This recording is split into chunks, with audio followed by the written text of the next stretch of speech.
Исәнмесез, эфирда пенче шәмбе күн яңалыклары студияда Роза Хабибуллина алга таба төп темалар турында. Ошы җилләр, солкынлар башланды, һава торышының үзгәреп торуы сәламәтлеккә нинди йогынты ясый. Алгы сызыкка дуслары белән Яшел Үзәннән 3 дус хәрби хезмәткә контракт имзалаган. Әле атна башында урамда җылы иде, шәршәмбедән шәһәргә яңгырлар һәм солкыннар килде. Чаллыларның күбесе кәефләрен начар булуга зарлана, җылы курткаларны алырга вакыт җиттеме? Һәм һава торышының үзгәреп торуы сәламәтлеккә йогынты ясый аламы? Бу сорау белән без белгечләргә һәм шәһәр халкына мөрәҗәгать иттек.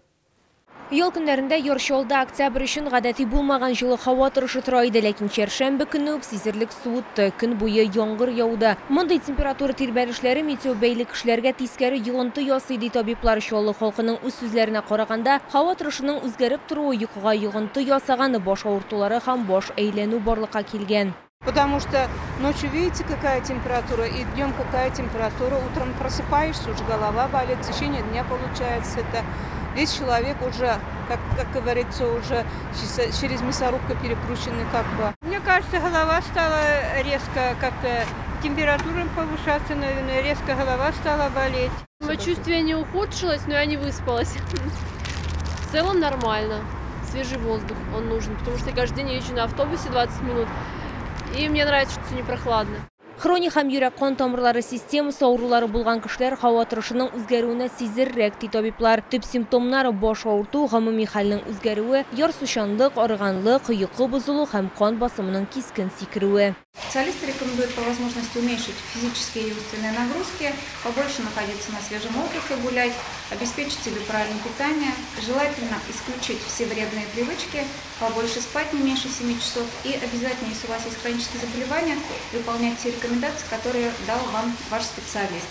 Хәл бик нык начарланган очракта табибка мөрәҗәгать итәргә һәм тикшерүне узарга киңәш ителә. Синоптиклар сүзләренчә, кичә килгән болытлы һәм яңгырлы циклон төньяк антициклонга позициясын биреп, көньяк-көнчыгышка таба күчә. Северо-восточным воздушным потоком в наш район начал опускаться холодный арктический воздух. Процесс сопровождается порывистым ветром, а рост атмосферного давления приведет к постепенному рассеиванию облаков, что будет способствовать дополнительному выхолаживанию воздуха в ночные часы. По предварительному прогнозу, наши районы будут находиться под воздействием этого антициклона до середины следующей недели. Осадков в этот период не ожидается. Татарстанда ел көннәрендә төнлә -8-гә кадәр, көндез 7-9 градуска кадәр җылы көтелә. Бу чорда уртача тәүлелек температура нормадан 4-6 градуска кадәр түбән булачак дип билгели синоптиклар. Лилия Гатина, Яна Вальдю, Тимур Сафронов, яңалыклар.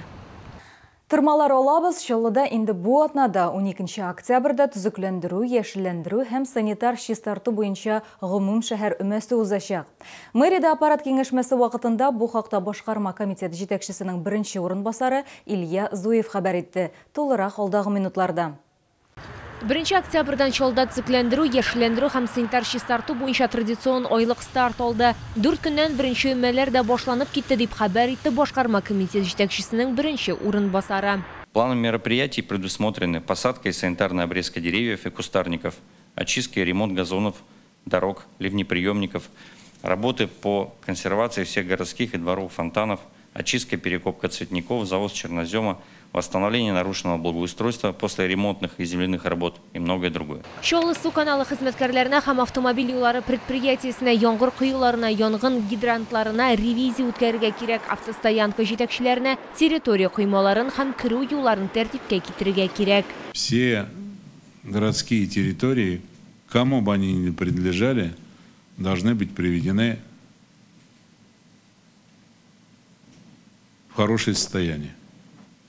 Это касается и обрезки деревьев, это касается и посадки нового материала посадочного, я имею в виду и деревья, и кустарники.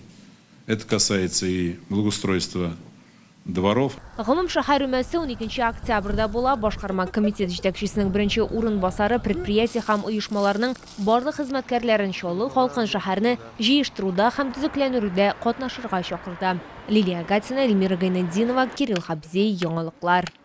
Олғы сызыққа дуслары білен шолыға хәрби қызметке контракт имзалау үшін Россияның башқа шәһәрләрінен кішілер келе.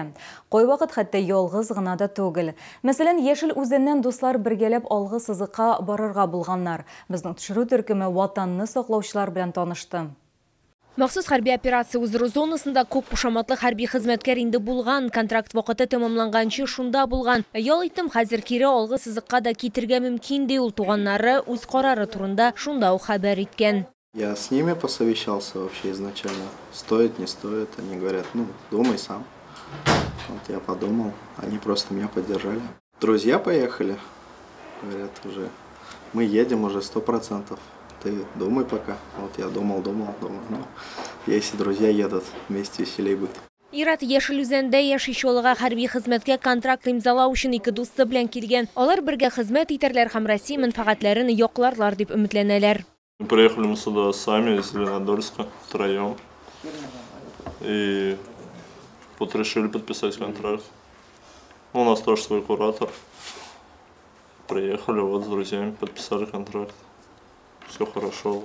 Дуслар хәбәр иткәнчә, алар шолыга иртән килгәннәр, аларны шунда ук 7-нче поликлиникага медицина тикшерүенә илтәләр. Табибларга чиратсыз кергәннәр, аларны медицина хезмәткәрләре озата барган.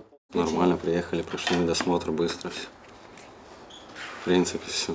Татарстанда контрактны имзалаучыларга 1 мәртәбә 2 миллион сумга кадәр түләү карала. Рәсмиләштерү эшләре, медицина комиссияләрен узу бер көннән дә артмаячак. Алгы сызыкка китәр алдыннан ирләр сугышчан өйрәнүләр узалар, аларга экипировка бирелә. Лилия Гатина, Эльмира Гайнетдинова, Руслан Бакиров, яңалыклар.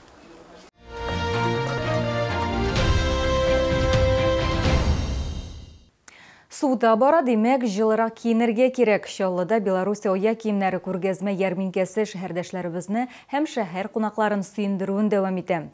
Яратлар һәм хатын-кызлар өчен ботинкалар, ярым ботинкалар, киң ассортимент бер кемне дә битараф калдырмаячак. Моннан тыш күргәзмәдә төрек текстиле дә алырга була. Ашыгыгыз, сезне Муса Җәлил проспекты 55Б адресы буенча көтәләр. Үзәкрәт сәүдә үзәге элекеге балалар дөньясы бинасы. Төрле аякка сыйфатлы һәм җылы аяк киемнәре Беларусь җитештерүчеләре күргәзмәсендә төрле зәвыкка аяк киеме табарга була. Данная обувь сделана для женщин, которые ценят комфорт и удобство. И также особенно подойдут покупательницам с деформированной стопой. Эта модель славится своей герметичностью, так как подошва склеивается методом вулканизации. В задней части располагается небольшой полукаблук для разгрузки опорно-двигательного аппарата и суставов, как зачастую рекомендуют ортопеды. Күп кенә шоулар һәм шәһәр кунаклары Беларусь аяк киемнәренең сыйфатын лаеклы бәяләргә өлгергән инде.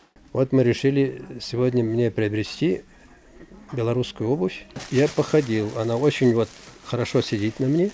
Рекомендую всем челнинцам и приезжим приобретать эту обувь. Мягкие такие, удобные очень.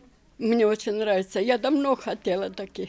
Күргәзмә ярминкәдә төрек текстилен дә алырга була. Йокы, урын җир әйберләре, мендәрләр һәм одеяллар, плетлар барысы да бер урында. Состав ткани для постельного белья полностью натуральный. Здесь присутствуют только хлопковые нити высокого качества. Для пошива постельного белья используется полотно с плотностью расположения нитей 120-150 грамм в метр квадратный, что обеспечивает хорошую мягкость и прочность. Легко поддается глажке и делает ваш сон приятным и комфортным.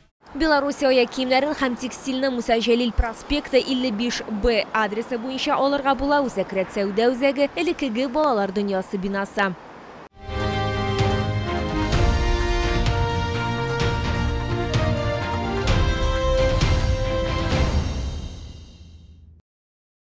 Бүгінгі гәмнәшулар, мин Роза Хабибуллина сезнең белән сау булашам, исән сау булыгыз.